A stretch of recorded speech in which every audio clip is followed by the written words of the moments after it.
လွန်ခဲ့တဲ့10နှစ်အတွင်းအပြောင်းရွှေ့ဈေးကွက်မှာငွေကြေးအရှုံးပေါ်ဆုံးဘောလုံးကလပ်ကဘာကလပ်ဖြစ်မလဲ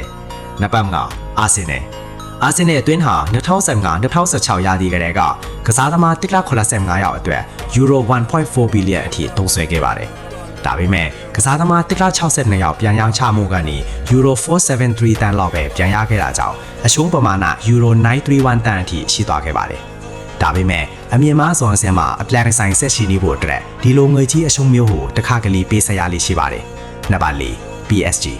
Paris အသင်းဟာကစားသမား2လရှိရောက်အတွက်ယူရို 1.84 ဘီလီယံအထိသုံးစွဲပြီးကစားသမား2လ2ယောက်ပြန်လည်ထွက်ခွာမှုကနေယူရို822တန်းပဲပြန်လည်ရရှိခဲ့ပါတယ်။ဒါကြောင့်အရှုံးပမာဏယူရို 1.01 ဘီလီယံဖြစ်သွားခဲ့ပါတယ်။နံပါတ်3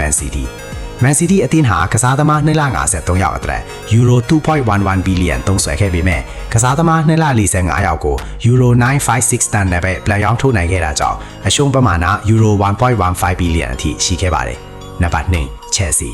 ဒါကတော့တကယ်ကိုမယုံနိုင်စရာပါပဲစိတ်ကိုအေးထားပြီးနောက်ထောင်ကြည့်ပါChelseaအသင်းဟာကစားသမား322ယောက်အတွက်ယူရို 2.73 ဘီလီယံအထိခေါ်ယူခဲ့ပါတယ်အစားထွက်အဖြစ်ကစားသမား303ယောက်ကိုယူရို 1.49 ဘီလီယံနဲ့ပြန်ရောင်းချခဲ့တာကြောင့်စုစုပေါင်းယူရို 1.33 ဘီလီယံအထိအရှုံးပေါ်ခဲ့ပါတယ်နောက်ဆုံးနံပါတ်1တင်ခမ်းမှန်းမိမှာမဟုတ်ပါဘူးတင်ထင်ထားတဲ့ကလပ်အသင်းမျိုးမဟုတ်ပါဘူးဒီအသင်းဟာလက်ရှိမှာပြန်လည်တည်ဆောက်နေဆဲဖြစ်ပြီးအသင်းကြီးတစ်သိန်းဖြစ်ပြန်လည်ရုပ်ထုတ်ဖို့စ조사နေတာပါဘယ်အသင်းဖြစ်မလဲဆိုတာတင်ခမ်းမှန်းလို့ရမလားအဖြေကို comment မှာရေးခဲ့ပေးပါ